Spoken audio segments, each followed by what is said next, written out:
Hello, Dr. Darnise here, and we are coming on today to talk about making big changes in your 50s. Yes, I said in your 50s. Some people are afraid and they think that, well, I'm too old. That ship has sailed. I cannot make big changes in my life anymore. But I'm here to tell you, yes, you can. Yes, I did move my life from LA to Georgia, and I've been here in Savannah, Georgia now for a year. So that's what this video is. We're going to be talking about, I'm going to be doing a few videos on making big changes in your 50s because, that's kind of how I roll. And I want to share with you some of the reasons why and what you can expect one if you want to do the same. And that'll probably be another video. But I just want to share, um, how I did that and why I did that in case anybody else is thinking about it and wondering, wait a minute, in your 50s, that's when you should be kind of settling down. I mean, like preparing for retirement and, making sure all your ducks are in a row. How can you make big changes like that? Well, for me, I've always been a person who could move, felt comfortable moving around. I was raised, uh, I was raised by a mother who liked to move around. I moved around a lot as a child. And although as a child, I really did not like it, it was disruptive. And I went to a lot of different schools. And this is in Cincinnati, Ohio, where I was born and raised. And we moved all the time, and I really didn't like it. My mother was just a type of personality who liked to move. And she would always say, I get tired of looking at the same walls all the time. And so we would move on her whim. And I didn't like it really. But you know what? Something about it stuck. And so I have to say that it makes me somewhat, I guess, more comfortable with picking up and moving. I mean, it's no small thing. It really does take a certain mindset and a certain comfort level with starting over, recreating friend groups, and all that kind of thing. You really do have to have a certain mindset to be able to do that.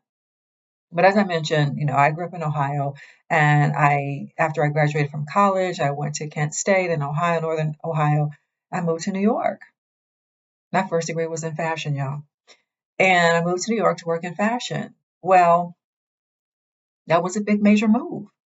And then from New York, I moved back to Ohio after about 4 years. And then I was in Ohio again for a few years. And then I moved to California. So, this video is particularly why I left California. Well, I went to California for my graduate work to Berkeley. So all along the pathway, I realized that I was kind of like on the wrong path. Anybody ever feel like, oh wow, I started something. I don't think this is really who I am. I don't think this is the most authentic version of myself. Well, I didn't know all that. Like, this is not the most authentic version of myself, but I was feeling like I need to do something different with my life. And so I decided to leave fashion as a career and to go to graduate school and study religion. Yeah, my family didn't know what to do with that. What you talking about going to study religion? But that's what I wanted to do. I wanted to study history and religion. Um, so I moved to California for my PhD program. And that was about, let me see, that was like 27 years. I was in California for 27 years altogether. I was in Northern California at first, in Berkeley and Oakland and San Francisco. And then I moved to Southern California to LA. And so I was in LA for about 20 years. And so, yeah, that got to feel like home to me. California does feel like home to me. But after a while, that same little nudge came and said, you know what, it's time to go. The same little nudge that my mother said that she always had when it was time to go. Now, I was like, whoo, I don't know. I've become such a California person. Where else could I live? Like, really, where else can I live in this country? And it came down to I was either going to go back to my hometown of Cincinnati, because my family's getting older, right? And I was going to go there and kind of settle back there. Or I was going to go to Savannah, Georgia, a place that I had been loving to come and visit on vacation for many years. And I said, you know what? I feel a calling back to Georgia. Now, let me tell you something about my life in California, well, in LA in particular. So I had, some of you know, I'm a college professor and I moved to LA to take a position at a certain university. But I also had what we could call my Hollywood life, because I'm also a life coach, and so I found myself in the company of many famous people, many red carpets, many award shows, um, and I wouldn't say not the like Grammys and Oscars and stuff like that, but our Black Hollywood kind of places, NAACP awards. I frankly I can't remember all kind of pre-parties, post-parties, interacting with a lot of famous people and becoming, in a certain circle where they were comfortable with me and would tell me what was really going on with them. And, I became sort of an unofficial life coach to a couple of them, really their wives and girlfriends, because what happens, this is just a little peek into my Hollywood life. What happens is when typically when women are partnered with a famous man, her life becomes on his schedule, on his timetable, and his career takes the center of the family life. Now, I was involved with the director myself, so I know what I'm talking about. Yes. Yeah. So I was in the Hollywood scene for, wow, many years. That's all I can say, from 2010 to 2023. Right. So I got to know a lot of famous people on a certain level, and I got to see what they are doing behind the scenes. And no, I wasn't at any, who party. I was not at no Diddy party, not ever. But I did get to see that famous people have a certain set of problems, right? That they're dealing with in terms of their self-esteem and trying to stay at the top, right? It's a lot to try to be famous and try to stay at the top. Anyway, not to go into all that too much, but just to say that that was my Hollywood life. I had created a life for myself that was a combination of me being a professor, which was, the culmination of how I prepared myself, doing a master's and PhD. So that's what you do with those kind of degrees, right? You become a professor somewhere. And then also, because of my relationship and with the director and being in certain Hollywood spaces, then I kind of had a Hollywood life too. Now, how did I end up walking away from that? Because some people may say that is, fun and exciting and glamorous, and who would move away from that and move to Georgia? And not Atlanta, Georgia either. Because people go, oh, well, a lot of people move into Atlanta. I don't live in Atlanta. I didn't want to go to another, major city. I've already lived in the big cities. I've already lived in New York City. I've already lived in LA, San Francisco Bay Area, Dallas, Texas. I've lived in a lot of major cities. And what I was looking for was to dial it down. And I'm like, I've already seen and heard and run around and done a lot of fun things.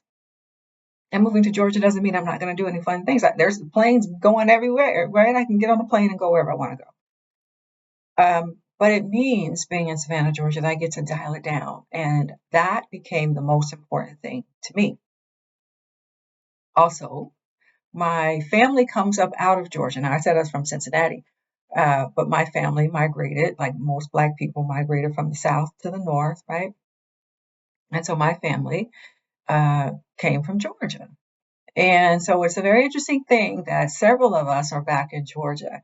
So I don't know how my grandmother would feel about it. Like, we went to all that trouble to move y'all north for a better life, and here some of y'all come back down here. But I felt that. I felt, one of my mentors says to me, the ancestors were calling you. Your ancestors were calling you back. And so I took that as like almost like following divine guidance. Something really bigger than me was saying, go to Georgia. And so that's how I ended up coming to Georgia. Now, as I said, I did not want to go to another major city where I'd think about traffic and, rising cost of living and all of that. I didn't need to be in the scene. And when I want to go to Atlanta, I can go. And I do. I go pretty regularly. But for me, it was to dial back my life and Savannah is a very beautiful city. It's a small city. There's a lot of history here for in terms of African American history, my own family history, and so I enjoy um, a dialed back lifestyle. Um, do I miss it? Somebody would say, well, you had all that going on in LA. Do you miss it? And honestly, I don't miss it. It's been a year now. And I will say this, it has taken me a year to really kind of settle in. And I don't, I mean, I'm not 100% settled in terms of where I live now. I will probably move from where I live now. But it has taken a year to kind of like make these major changes from going from living in a big city to a small city and a different lifestyle because I was, as I said, in a lot of spaces with famous people and doing, what looked like big things, living a big life. Um, but I find it refreshing. And so when we talk about, being over 50, what kind of life, I would ask you to think for yourself. If you're thinking about making a big change, what do you want to step into? Like, what is it that you want to create? I don't advise just making a big change just because somebody else is talking about it or it's trendy. Some people are moving to Mexico, right? Some people, leaving the country and doing all kinds of things. But then you see the videos on YouTube and they say, well, why I came back. And some of the reasons are because they didn't really think it through before they left. Okay, so I would always say, think about what you want on the other side of the excitement of that move. Because yeah, it can be exciting and all to go, but what do you want for yourself? And certainly you can do it. You certainly can do it. Someone said to me that our 50s are the youth of our senior years. This decade of the 50s is the youth of our senior years. And so if you're gonna make a big change, now is the time to do it. I coach people, and sometimes what happens is people say they want to make a change in life, but they're not willing to make any changes.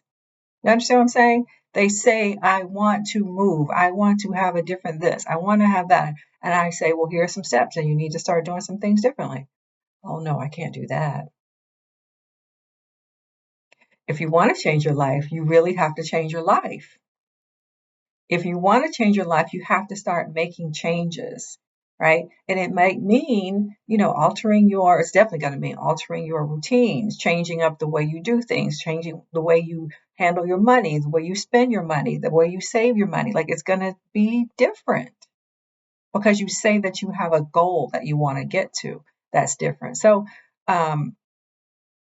I would just say, think for yourself, what is it that you want on the other side of that change and why? Get really honest with yourself.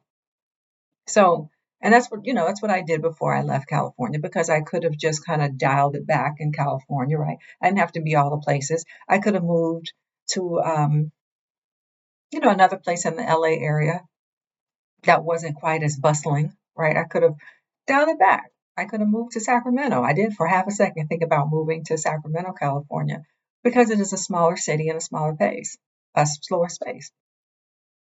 But I said, no, I feel like I'm getting guidance to go to Georgia. So pay attention to the things that keep nudging at you, right? Because that really may be your higher self, God, the angel saying, it's time to do this. Come on. Pay attention to that. And, start to put things in place that help you make it so. Anyway, that's a little bit about me and why I left LA and my Hollywood life to settle in Georgia. Because I wanted a different lifestyle. And believe me, it is. And too, I'm not saying I'm going to be here the rest of my life. I probably will not be here the rest of my life. This is the youth of my senior years. So I probably will not stay here the rest of my life. Who knows how long I'll be here, but I am enjoying it now. and I don't really miss California that much. The things I miss about California are my friends and some of the, I don't know, access to things, right? Like you have everything kind of at your fingertips here, and some things they just don't really have here. Like, for example, they don't even have a Trader Joe's here in Savannah. If I want to go to Trader Joe's, I got to go all the way to Charleston, South Carolina, 2 hours away.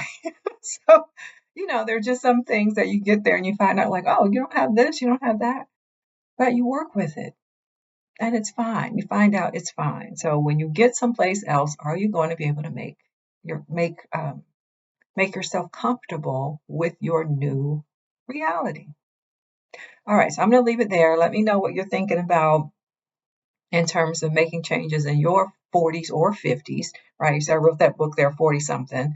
And, it's in the decade of the 40s where you start really thinking about, wait a minute now, what am I doing with my life? Right? What am I going to do with my life? And that's what happens in your 40s. So you can go get that book. It's on Amazon, 40 something. And yes, at some point I will write 50 something. Don't ask me when, but at some point I will write 50 something. But anyway, let me know what you're thinking about doing. What big changes do you have in mind? What have you been thinking about? How are you thinking about your 50s? I'm curious to know. All right, bye for now.